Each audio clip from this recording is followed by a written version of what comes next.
We provide you the platform to turn your dreams into reality. Give wings to your aspirations with KR Mangalam University.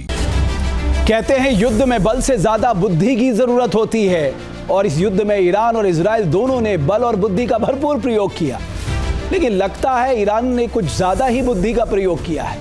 एक report में खुलासा हुआ है कि Iran ने Israel पर कुछ ऐसी मिसाइलें दागी हैं जिसने इजराइल की नींद उड़ा रखी है।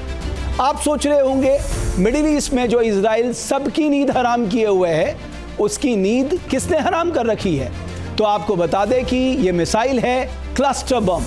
ये आसमान में 7 किलोमीटर ऊंचाई पर फटती है और धरती पर गिरते गिरते इसके बम कई किलोमीटर के दायरे में फैल जाते हैं। बस यही कारण है कि इजराइल को अब भी ये डर है कि इन मिसाइलों से जो बम गिरे हैं वो कभी भी फट सकते हैं। कैसे? इस रिपोर्ट में आपको दिखाते हैं।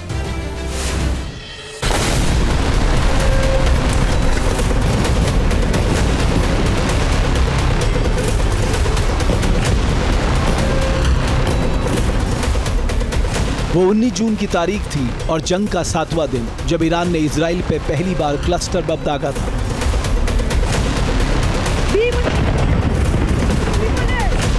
इस हमले से ऐसी तबाही मची कि इजराइल से आने वाली तस्वीरें देखकर दुनिया दंग रह गई। किसी ने कल्पना भी नहीं की कि ईरान का क्लस्टर बम इतना खतरनाक है।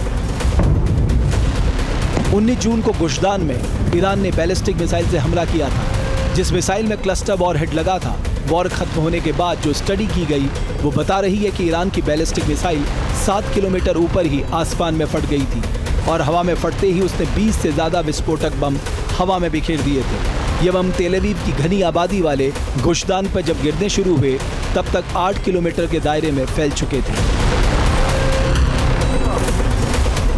रिपोर्ट की माने तो ईरान की एक क्लस्टर वॉरहेड वाली मिसाइल ने बीरशेवा में, तो दूसरी ने हिलोन, पेटियाम, येहूदा, अजोर, सव्योन में व्यापक तबाही मचाई। वहीं तीसरी क्लस्टर वॉरहेड वाली ईरानी मिसाइल ने रमतगांत और रशोन लेजियन में ऐसा दर्द दिया कि वो अब तक भूल नहीं पा रहे हैं। यानी ईरान ने क्लस्टर बमों से तेल अवीव और उसके आसपास के क्षेत्रों को निशाना बनाया, साथ ही इजराइल के मध्य और दक्षिण क्षेत्र में भी कहर बरपाया। अब सवाल है कि आखिर ये क्लस्टर बम है क्या भला? इसे इतना खतरनाक क्यों माना जाता है?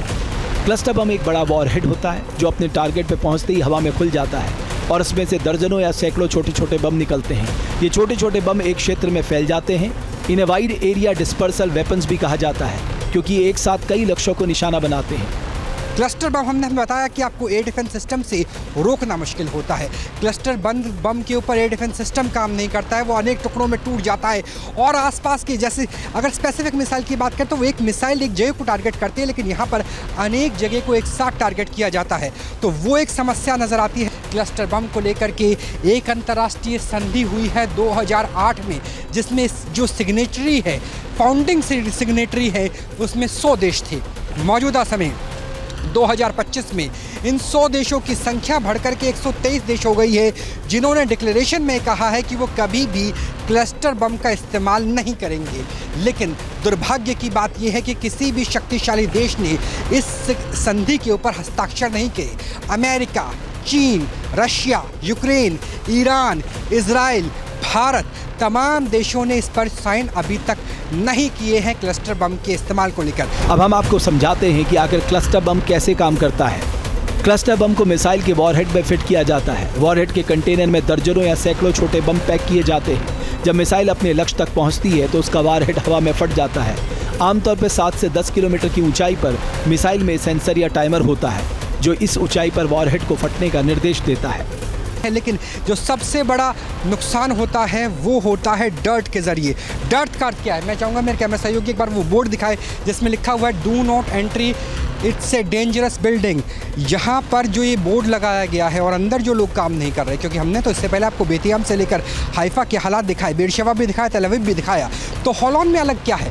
होलोन में अलग ये है कि यहाँ पर लोग इसलिए काम नहीं कर रहे हैं क्योंकि यहाँ पर डर्ट की समस्या हो सकती है। डर्ट दरअसल 15% के आसपास जो क्लस्टर बम के टुकड़े हैं जो 7 किलोमीटर हवा में टूट जाते हैं, 8 किलोमीटर के रेडियस में फैल जाते हैं, जिसमें से एक की जो भार क्षमता है वो 7 किलो हो सकती है, वो 15% टुकड़े 15% फटते ही नहीं हैं।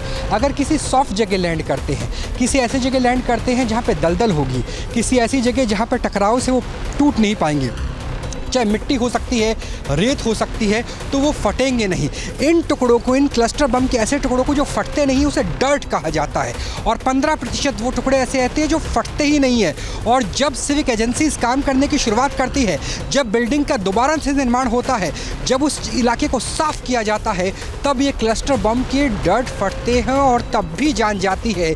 यानी जब बाद भी इजराइल की राजधानी और आसपास के पूरे इलाके, तल अवीव, बेतियाम, बीरशेवा, इस पूरे के पूरे इलाके में और जहां मौजूद है होलोन में भी डर्ट का खतरा है, यानी क्लस्टर बम के ऐसे टुकड़े जो अभी तक फटे नहीं हैं। बहुत ही संभव है कि इजराइल में गिराए गए कई क्लस्टर बम ना फटे हों और वो अब भी रिहायशी इलाकों में ज़मीन के नीचे दबे हों। ऐसे में कभी भी इजराइल के उन इलाकों में तबाही देखने को मिल सकती है जहाँ ईरान ने क्लस्टर बम गिराए थे। रिहायशी इलाकों, अस्पतालों, सैन्य ठिकानों, कहीं भी ये बम सैनिकों से लेकर आम नागरिकों के लिए जानलेवा साबित हो सकते हैं।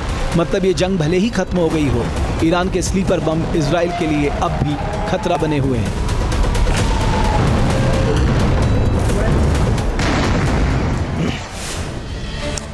आपको यहाँ ये भी जानना जरूरी है कि क्लस्टर बम इतने खतरनाक होते हैं कि CCM यानी कन्वेंशन ऑन क्लस्टर म्यूनिशंस के तहत इन्हें 111 देशों ने प्रतिबंधित कर रखा है।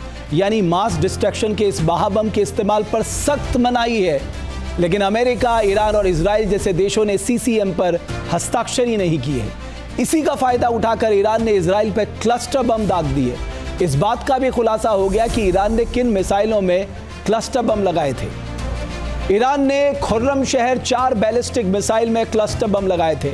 ऐसी रिपोर्ट है। खुर्रमशहर 4 की खासियत यह है कि ये मिसाइल एक बार में यानी एक प्रक्षेपण में ही कई वॉरहेड्स एक साथ ले जा सकती है। इससे भी खतरनाक यह है कि अपने साथ 1800 किलोग्राम तक के विस्फोटक ले जा सकती है। सोचिए, इतनी बड़ी मात्रा में जहां विस्फोटक फटेगा वहां कितनी तबाही मचेगी। आपको बता दें कि इसके वॉरहेड करीब 8 किलोमीटर तक के दायरे में फैल जाते हैं। खुर्रमशहर 4 मिसाइल की एक और खासियत है, यह है कि ये 80 से ज़्यादा अलग अलग टारगेट्स पर एक बार में हमला कर सकती है। इसका मुख्य भाग आसमान में 23,000 फीट की ऊंचाई पर फटता है, जिसके बाद छोटे छोटे बम आसमान में बिखर जाते हैं और गुरुत्वाकर्षण की गति से नीचे गिरने लगते हैं।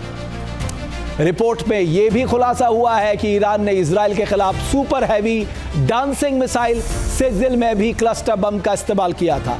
सेजिल सतह से सतह पर वार करने वाली बैलिस्टिक मिसाइल है जिसे ईरान ने खुद विकसित किया है।